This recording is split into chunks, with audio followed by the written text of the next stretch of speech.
বিভিন্ন জায়গায় ছাইগুলি ছিটাইয়া দিছে। আমার আল্লাহ রহমতের সাগরে ডে উইটা গেছে। আল্লাহ ডাক দিয়া কয়ে, ফেরেশতারা রে, আমার এই বান্দা বুঝে আমার ভয়ে এই কাজটা করেছে। সুবহানাল্লাহ। একটু মনোযোগ দেন, আয়াতে কারিমার ব্যাখ্যা এবং এটার এক্সাম্পল। আল্লাহ কি বলছেন এখন, আল্লাহ এটা বলে আল্লাহ কি করছেন। আল্লাহ বলছেন, বান্দা নামাজ ছেড়ে দিয়েছস, গুনাহ করেছস, রোজা রাখতে পারস নাই, হজ জাকাত আমি আল্লাহর বন্দি করতে পারস নাই, দুনিয়ার ধোঁকায় তাকে শেষ করে দিয়েছে, দুনিয়ার নফসের খায়েশে তুই শেষ হয়ে গিয়েছস, গুনাহ করতে করতে ক্লান্ত হয়ে গিয়েছস। বান্দা যতই গুনাহ করেছস, অন্যায় অপরাধ সব দরজা তোর জন্য বন্ধ করে দিয়েছে। সমাজ তোকে বের করে দিয়েছে, রাষ্ট্র তোকে বের করে দিয়েছে, বাবা মা তোর দরজা বন্ধ করে দিয়েছে, বন্ধু তোর দরজা বন্ধ করে দিয়েছে। পৃথিবীর কোন দরজা যেদিন তোর সব দরজা যেদিন তোর জন্য বন্ধ হয়ে গিয়েছে, মনে রাখ, লা তাকনাতু মির রাহমাতিল্লাহ, আমি আল্লাহর রহমতের দরজা তুই বান্দার জন্য খোলা আছে। আর একটু জোরে বলা যাবে সুবহানাল্লাহ। আল্লাহ এখানে লা তাকনাতু বলছেন, বলে কি এক্সাম্পল এখানে সেটিং হচ্ছে। আল্লাহ বলছেন, দেখ বান্দা আমার ভয়ে সে তার সন্তানকে বলেছে তার লাশকে ছাই করে দেওয়ার জন্য। সেটা কেন করেছে? ফেরেশতারা কয়, আল্লাহ তোমার ভয়ে করেছে। আমার ভয়ে? হ্যাঁ আল্লাহ, সে তোমাকে ভয় পেয়েছে, সে তোমাকে ভয় পেয়েছে, সে আযাবের ভয়, তোমার ভয়, কবরের ভয়, সে জিন্দেগির তার কোনো সওয়াব নাই, সে এই জন্য কবরে তার দেহ দিতে পারে নাই, সে ভয় করেছে তোমাকে, আমাকে ভয় করেছে। কয় ওই বান্দা আল্লাহকে ভয় করে দুনিয়ায় থাকাকালীন নসিহত অনুযায়ী তার বডিকে ছাই করে দেওয়ার কারণে আল্লাহ বলে, ফেরেশতারা রে, আমি আল্লাহ এই বান্দার শেষ মুহূর্তে আমার প্রতি যেই ভয়টা তার অন্তরে জাগ্রত হইল, আমার প্রতি যেই ভয় তার অন্তরে জাগ্রত হইল, ওই ভয়ের কারণে আমি তার জিন্দেগির গুনাহ মাফ করে দিলাম। সুবহানাল্লাহ। এরকম আল্লাহ রহমতের দয়ার সাগর অনেক বর্ণনা আছেন। আল্লাহ বলে দিয়েছেন, বান্দা যত গুনাহ করো আমি আল্লাহর কাছে আসো। আমরা সবাই যাদের মা আছে বা মা যাদের চলে গেছে, মায়ের বিষয় আমরা সবাই ভালো করে জানি। আমরা যদি আমরা যদি অন্যায় করি, অথবা অনেক সন্তানের বিভিন্ন খারাপ নেশা আছে, অনেক সময় মা ঘর থেকে রাগ করে বের করে দেয়, মা তাকে ঘরে জায়গা দেয় না, মা তাকে ঘর থেকে বের করে দেয়। আমার আল্লাহর যেই রহমত মায়ের অন্তরে আল্লাহ দিলেন, এটা হলো 100 ভাগ রহমত থেকে 1 ভাগ গোটা সৃষ্টিকে দিলেন। তার ভিতরে কিছু দয়া আমার মায়ের ভিতরে আসলো। ওই মা আল্লাহর 100 ভাগ রহমত থেকে জাররার 1 ভাগ রহমত থেকে জাররার রহমত পাইয়া একজন অপরাধী সন্তানকে যদি রাতের গভীরে মা দরজা খুইলা বুকে টান দিয়া নিতে পারে, আল্লাহ কয়, বান্দারে আমি তো 99 ভাগ দয়া লইয়া বসে আছি। আমি আল্লাহরে তুই যদি গুনার ফোজা মাথায় লইয়া সাগর পরিমাণ পাহাড় পরিমাণ গুনাহ লইয়া যদি আমি আল্লাহর কাছে আসতে পারো, তুমি যদি আল্লাহর কাছে যদি আসো, আমি আল্লাহ তোরে ফিরাইব না, দুনিয়ার সব তোকে ফিরাইয়া দিবে। আমি তোকে কথা দিলাম, যদি তুই আমার কাছে তাওবাতুন নাসুহা, তাওবার মতো যদি তাওবা করতে পারোস, এ বান্দা আমি তোর পিছনের জিন্দেগির গুনাহগুলি মাফ করে দেব। তুই আয় আয়, দুনিয়ার সকল দরজা তোর জন্য বন্ধ হতে পারে। দুনিয়ার আদালত মানুষকে সাজা দিতে খোঁজে, দুনিয়ার পুলিশেরা মানুষের অপরাধের শাস্তি দিতে খোঁজে, দুনিয়ার আজলাস আসামি খুঁজে ধরার জন্য, শাস্তি দেওয়ার জন্য, ফাঁসি দেওয়ার জন্য। দুনিয়ার আদালত, দুনিয়ার হাইকোর্ট, দুনিয়ার জেলখানা মানুষকে শাস্তি দেওয়ার জন্য খোঁজে। আর আমার আল্লাহ কয়, বান্দা আমার আদালত তোরে ক্ষমা করে দেওয়ার জন্য খোঁজে। সুবহানাল্লাহ। দুনিয়ার আদালত তোকে শাস্তি দেওয়ার জন্য খোঁজে। আল্লাহ বলে আমার হাইকোর্ট, আমার আদালত, আমার বিচার কার্যালয় তোকে ক্ষমা করে দেওয়ার জন্য খোঁজে। বান্দারে তুই যদি আমি আল্লাহর কাছে একেবারে তওবা করে ফিরে আসতে পারো, বান্দা পিছনের যত গুনাহ করে চল, মায়ের রেহেম থেকে সন্তান পৃথিবীতে আসার সাথে সাথে যেইভাবে বেগুনাহ মাসুম হইয়া যায়, আমিও তোরে সেইভাবে মাসুম বানিয়ে দেব যদি তাওবার মতো তাওবা করতে পারো। সুবহানাল্লাহ। সেভাবে আমাদেরকে পরিবর্তন হতে হবে।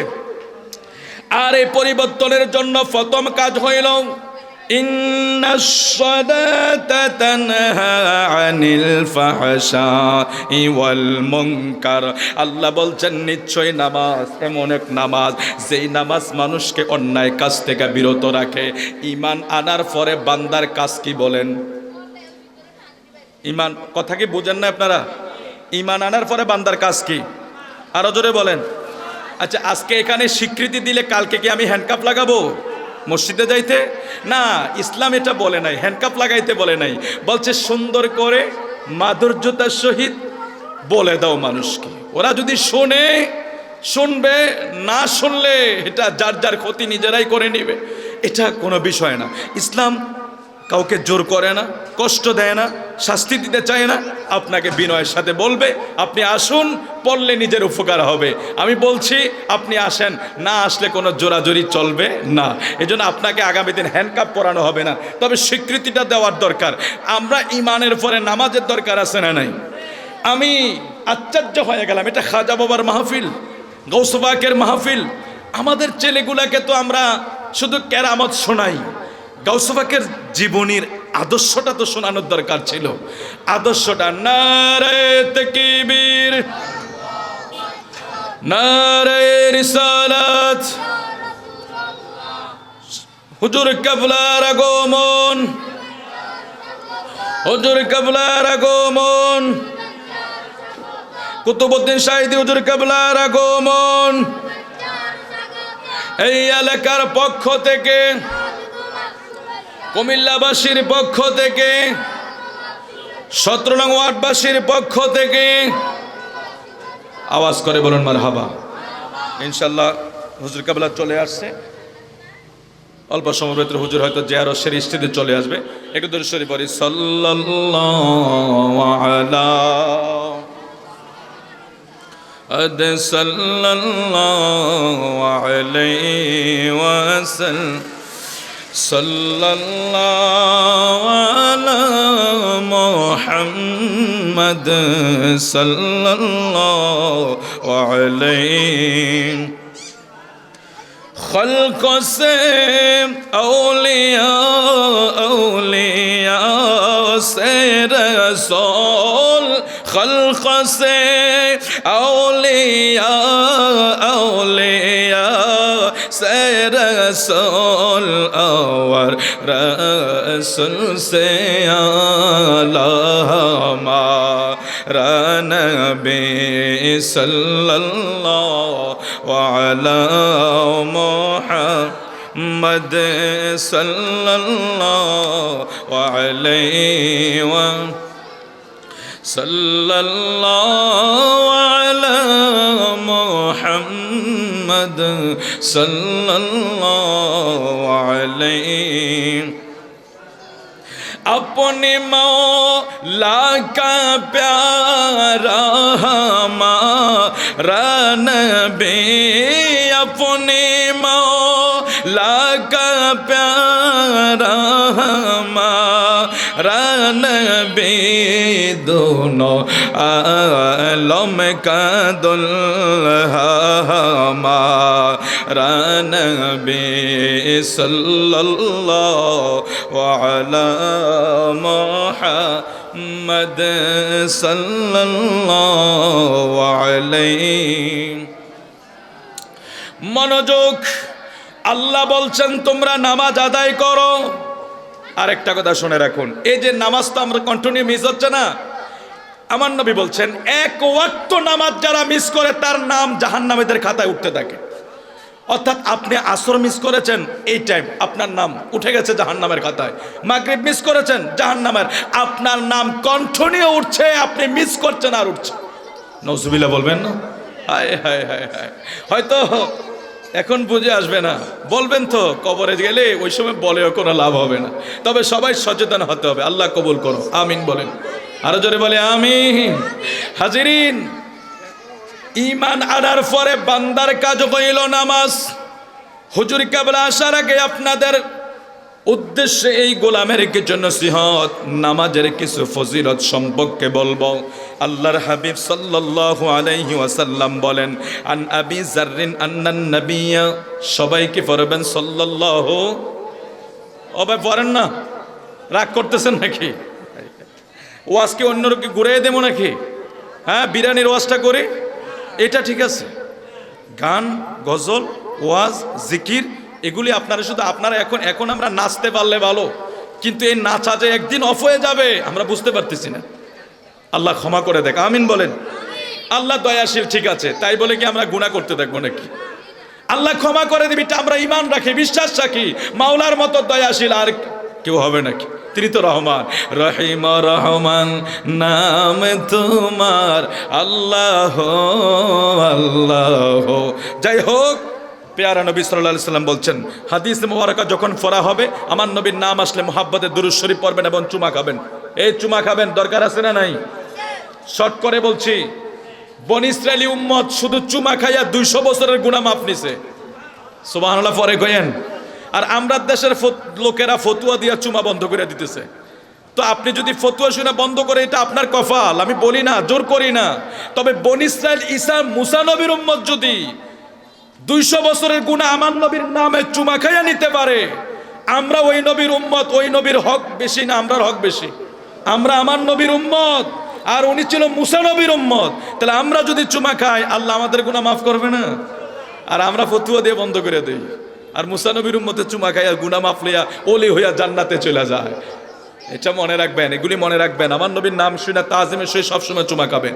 ওয়ান আবি যাররিন আন্নান নাবিয়্যা সাল্লাল্লাহু আলাইহি ওয়াসাল্লাম খরাজা জামানাশ শিতাই ওয়াল ওয়ারাকু ইয়াতাহাফাতু ফাখাযা বিগুসনাইন মিন শাজারি ক্বালা ফাজআলা যালিকাল ওয়ারাকু। অনেক লম্বা, আপনাদেরকে কষ্ট দেই না। হযরত আবু যার রাদিয়াল্লাহু তাআলা আনহু হতে বর্ণিত, একদিন নবী করিম সাল্লাল্লাহু আলাইহি ওয়াসাল্লাম শীতকালে আমার নবী বের হলেন। সময়টা কি ছিল? শীতকাল। এই শীতকালের ইবাদত কিন্তু অনেক দামি জিনিস। কেন জানেন? ওই যে দেখছেন, ঠান্ডা, ওযু করতে যান না, ঠান্ডায় বের হন না, তাড়াতাড়ি ঘরে ঢুকে যান। ফজরের টাইমে মুসল্লি যাদেরকে সবসময় দেখি উড়াই, নতুন কোনো আমদানি হয় না। যাদেরকে সবসময় দেখি, আমি তো ইমাম, আমি তো এমন না যে ওয়াজ করে যে আমি শুয়ে থাকি। হয়তো আমার রাত্রে বেশি প্রোগ্রাম করে যদি আসি আমি মসজিদে, আমার কারণ যেহেতু বাসা থেকে মসজিদ একটু দূরে, কিন্তু আলহামদুলিল্লাহ এটা আপনাদেরকে শোনানোর জন্য না, নামাজটা কমপক্ষে বাসায় হইলেও পড়া হয়ে যায়, কারণ তাগিদ আছে। এতটুক থাকতে পড়ি তো এটা না একটা ফেরা তৈরি হয়ে গেছে, মিস হয় না ইনশাআল্লাহ। রাত্রে 2টা 3টা আসলো, হয়তো মসজিদ দূরে, অনেক সময় দেখা গেছে এমন টাইমে উঠি আইসার জামাত পাবো না, তার জন্য আমি ফজরে অনেক সময় আমার মিস হয়, বাসায় নামাজ হয়ে যায়। এই শীতকালীন ইবাদতের কিন্তু দাম আছে। আমার নবী শীতকালের মেসাল দিচ্ছেন, সুবহানাল্লাহ বলবেন না? নবী শীতকালের মেসাল দিচ্ছেন। আমি অনেক মুরব্বীদেরকে দেখি ফজরের টাইমে কাঁপতেছে, মসজিদেও যাচ্ছে। এই জন্য আপনারা বেঁচে গেছেন। এই কয়েকজন ময় মুরব্বী যদি না থাকতো, তাহলে আল্লাহ এখানে, আমার মনে হয় এই জায়গার আসমান ভেঙে এখানে সবাইকে ডালাই করে দিত। কিছু লোকের কারণে 1000 লোক বেঁচে যায়। আল্লাহু আকবার বলবেন না? আমি আসি তো 4টা, 4:30, 5টা যখন আসি, তখন আমার চোখে তো পরে কে কে যায়, কে কে আসে, আর কে কে দাঁড়ায় থাকে, কে চিপায় চাপায় থাকে। নামাজটা পড়ে না, অথচ সিগারেট চলতেছে, ব্রেক ফেলে দোমা টানতেছে। নামাজের টাইম, কিন্তু মসজিদে ইমাম যাচ্ছে, পাশের লোক যাচ্ছে, ও যাচ্ছে না। ও মনে হয় মুসলমান, যে এটা ভুলে গেছে।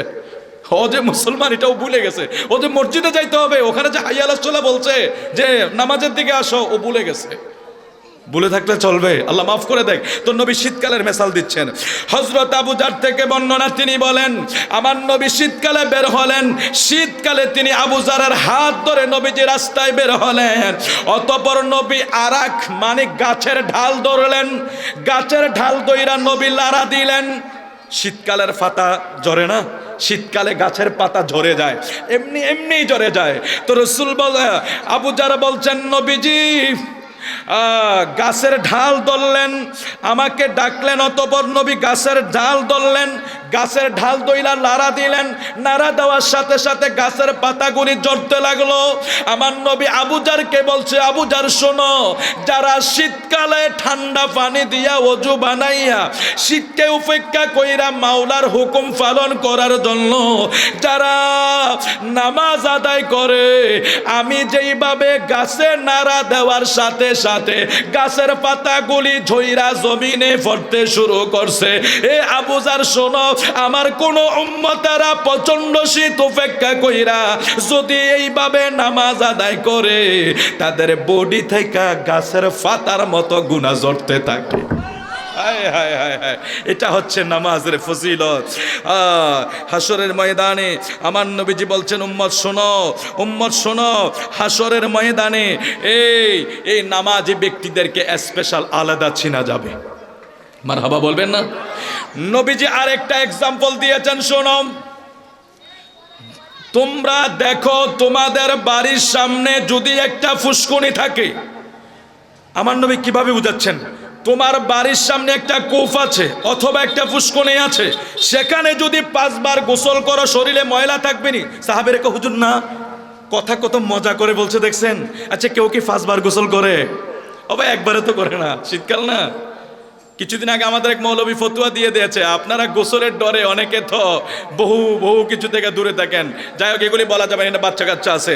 তো বলছিলাম, গোসল শীতকাল যেটা আমরা খুব সহজেই করতে চাই না, অথচ রাসূল বলছেন শোনো, দৈনিক যদি 5 বার কেউ গোসল করে, এ সাহাবী শোনো, মানুষের শরীরে ময়লা থাকবে? সাহাবীরা বলছে, হুজুর এটা কিভাবে, কোনোদিনও তো সম্ভব না, একবার করলেই তো আমরা জাস্ট একদিনের জন্য পরিষ্কার হয়ে যায়, তো 5 বার করলে তো প্রশ্নই ওঠে না, ময়লা থাকতেই পারে না। কি সুন্দর কথা রাসূল বলছেন।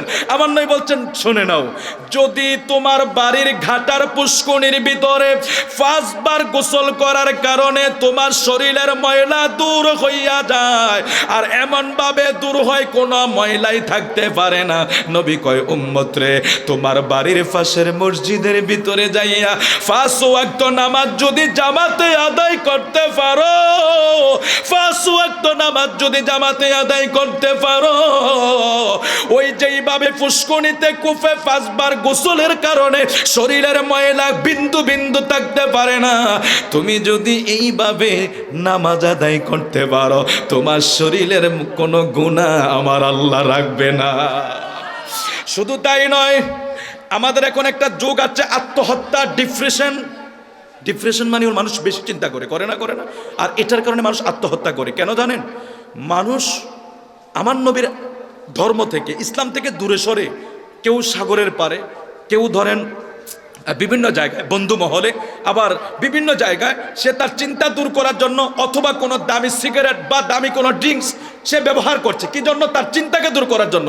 আর ওটা দূর করতে যায় সে যখন ড্রিঙ্কস অথবা সিগারেট অথবা কোনো বন্ধুমহল অথবা কোনো জায়গায় সে নির্জন চলে যাচ্ছে, ওটার কারণে তার দিন দিন ডিপ্রেশন বাড়তে একসময় গলায় রশি লাগিয়ে দিচ্ছে। এটার একমাত্র কারণ আমার নবীর আইন থেকে বের হয়ে নিজে আইন বানানোর কারণে। ঠিক কিনা বলেন? ডিপ্রেশন চিন্তা দূর করে দেওয়ার মালিককে এত আসতে বললে ডাকেন না, আমার মাওলা আজকে চাইলে আল্লাহ মাফ করে দিতে পারে না? আজকে চাইলে আল্লাহ মাফ করে দিতে পারে। আরে আল্লাহ তো এরকমও আছে, 100টা খুন করে মাফ পাইছে না? বনী ইসরাইলের এক উম্মত 100 গুণ করে মাফ পাইছে। এক অলির কাছে গেছে, কয় না তোমার আল্লাহ মাফ করতো না, হ্যাঁ মেরে ফেলেছে। আল্লাহ তো আমারে মাফ করতো না, 99টা করার পরে আল্লাহ আমারে মাফ করতো না, তো আপনারও শেষ মেরে ফেলেছে। শেষ পর্যন্ত আল্লাহ তাকে এই আল্লাহর ভয় উসিলা দিয়ে আল্লাহ তাকে মাফ করে দিছে। সুবহানাল্লাহ। তাহলে আল্লাহ চাইলে আজকে ডাকেও কবুল করে নিতে পারে কি পারে না? জোরে বলি আল্লাহ, আরো মহাব্বত করে বলি আল্লাহ, আরো মহাব্বত করে বলি আল্লাহ। তো বলছিলাম পেরেশানি দূর করার জন্য আমাদের ব্যক্তিগত কিছু চিন্তা ভাবনায় আছে। কেউ ড্রিঙ্কসের দিকে যায়, কেউ সিগারেটের দিকে যায়, কেউ বিভিন্ন জায়গায় যায়, কেউ বিভিন্ন নির্জনে চলে যায়। দিন দিন আমার ডিপ্রেশন বাড়তে বাড়তে একটা সময় আমার গলায় রশি চলে আসে। অথচ আমার পেয়ারা রাসূল বলেন, বা আমার উম্মতরে শোনো, তুমি যখন বেশি পেরেশানিতে পড়ে যাও, বেশি দুঃখ দুর্দশায় পড়ে যাও, রাতের গভীরে পৃথিবীর সকল দরজা যখন বন্ধ হয়ে যায়, আল্লাহর সমস্ত রহমতের দরজাগুলি ওপেন হয়ে যায়। রাত যখন গভীর হয়, ওই টাইমে আল্লাহ বান্দাদেরকে ডাকে। সুবহানাল্লাহ। আমরা ঋণে আছি, আমরা ঋণে পড়ে গেছি, ব্যবসায় লস হচ্ছে, পারিবারিক ঝামেলা আছে, ছেলে সন্তান নিয়ে ঝামেলায় আছি, হুজুর বিভিন্নভাবে রাজনৈতিকভাবে সামাজিকভাবে আমরা বড় জর্জরিত, কষ্টে কষ্টে দিন কাটছে। আল্লাহর হাবিব বলছেন, উম্মত রে, রাতের যখন গভীর হইয়া যায়, অজু বানাইয়া জায়না মাঝে দাঁড়াইয়া যাও, তাহাজ্জুদের নামাজ আদায় করো, সেজদার ভিতরে চলে যাও, নামাজ আদায় কইরা ওই টাইমে আমার আল্লাহ, যারা অভাবে আল্লাহ কয় আমি তোর অভাব দূর করব, আমার কাছে চা। যারা বিপদে আছো আমার কাছে চা, আমি তোর বিপদ দূর কইরা দেব।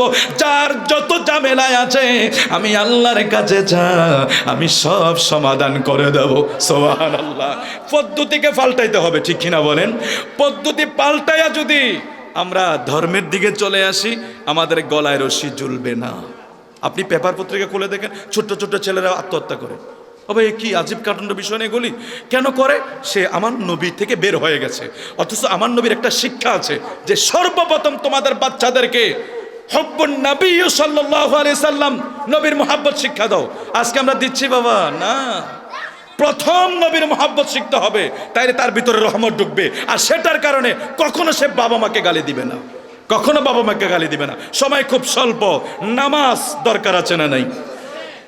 আমি আজকে খাজা বাবার আদর্শ, গরিবে নওয়াজের আদর্শ কিছু বলবো যদি সময় হয়, তবে আমি আমার কিছু মেন কথা বলে যাই, যেহেতু আমার আগে ওলি আল্লাহর আলোচনায় বিভিন্নভাবে হয়েছে। আমি আজ অল্প করে কিছু বলে যাব, তবে আমি এতটুক জানতে চাই আপনাদের কাছে, বাবা, ঈমান আনার পরে আজকে অনেকেই নামাজের বিভিন্ন দোহাই দেন, এটা দিয়েন না। এগুলি কইরা ধরবার আল্লাহর ওলিদের অসম্মানী কইরেন না। কোন ওলি আল্লাহরা নামাজ ছাড়া ছিল না। আমি মুরিদ হইয়া 2-4 দিন মুরিদ হওয়ার পর আমি কই না, আমি তো অমুক দরবারের মুরিদ, নামাজ কি দরকার আছে? এগুলি আমার দরবারের মান ক্ষুণ্ণ করে, আল্লাহর ওলিদের সম্মান নষ্ট করে। গাউসে পাক মায়ের পেটে ওলি, সন্দেহ আছে নাকি? বলুন না, মায়ের পেটে ওলি, তো উনি দুনিয়া আসার পর আর রিয়াজত করার কি দরকার ছিল? এটা কথার কথা, আমার সম্পদ হয়ে গেছে। অনেকের অনেক সম্পদ আছে, তারপরও অনেকে দেখেন ব্যবসা করে না, তারপর অনেকে গাড়ি ঘোড়া চালায়, খাবার আছে, সব আছে, জায়গা জমি আছে, তারপরে গাড়ি ঘোড়া চালাচ্ছে কেন? সে তার স্বাবলম্বী রাখার জন্য। আল্লাহর ওলিরা, গাউসে পাক মায়ের পেট থেকে ওলি হয়ে গিয়েছে, তারপরও দুনিয়া আসার পরে সাধনার জগতে চলে গেছে। কি করছে জানেন? 25 বছর গাউসে পাক জংলায় ছিল। কি দরকার ছিল বলেন, আমাকে বলেন, কি দরকার ছিল? আজকে আমরা মুরিদ হওয়ার পরে আমরা বলি দরকার নাই, কিসের নামাজ, কিসের এসেই, আমি এই নামাজ পড়ি না, আমি এই নামাজ পড়ি না। বাবা, দরবারের মান সম্মান নষ্ট করেন না। আপনি না পড়লে আপনি নীরব হয়ে যান, তবে দরবারে দোহাই দিয়েন না। অমুক দরবারে তো অমুক বলে, আমি অমুক দরবারের, আমার কি আর কোনো পেরেশানি আছে? এটা মানুষ হাসে। কোনো ওলিয়ারা নামাজ ছাড়া ছিল না। এবার আসেন খাজা গরিবে নওয়াজ। খাজা গরিবে নওয়াজের জিন্দিগি যদি পড়েন, আশ্চর্য হয়ে যাইবেন। আজকে গরিবে নওয়াজের মাহফিল করছি তো আমরা। ওনার আদর্শ কি ছিল জানেন?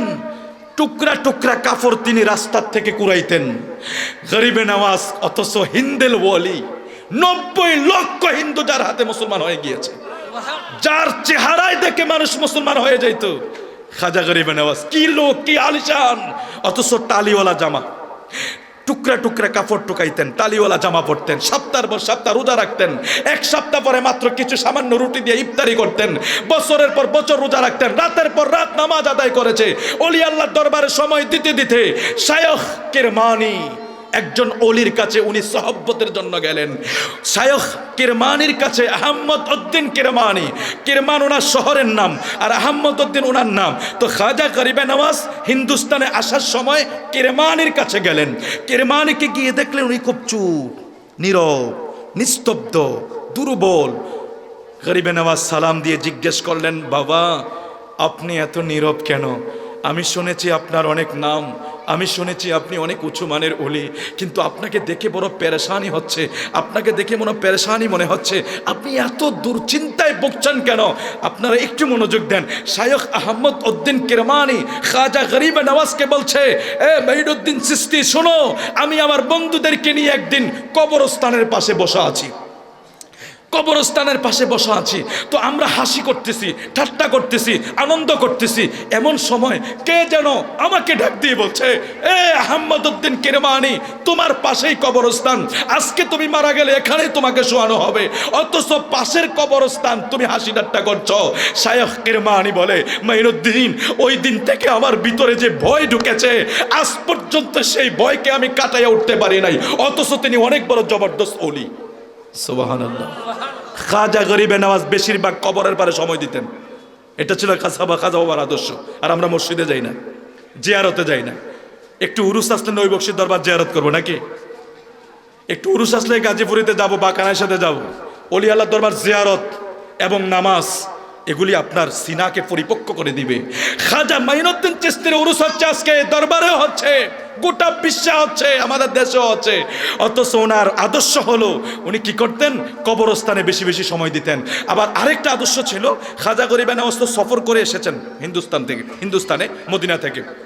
তো উনি যেখানে যাইতেন, যাওয়ার কিছুদিন থাকার পরে না মানুষ চিনা ফেলতো।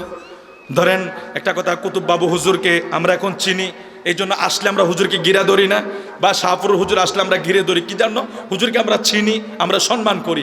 ঠিক খাজা গরিবে নওয়াজ যখন মদিনা থেকে রওনা হয়েছেন হিন্দুস্তানে আসার জন্য, আসার সময় বিভিন্ন জায়গায় উনি জিয়ারত করেছেন। তো উনি যেখানে যাইতেন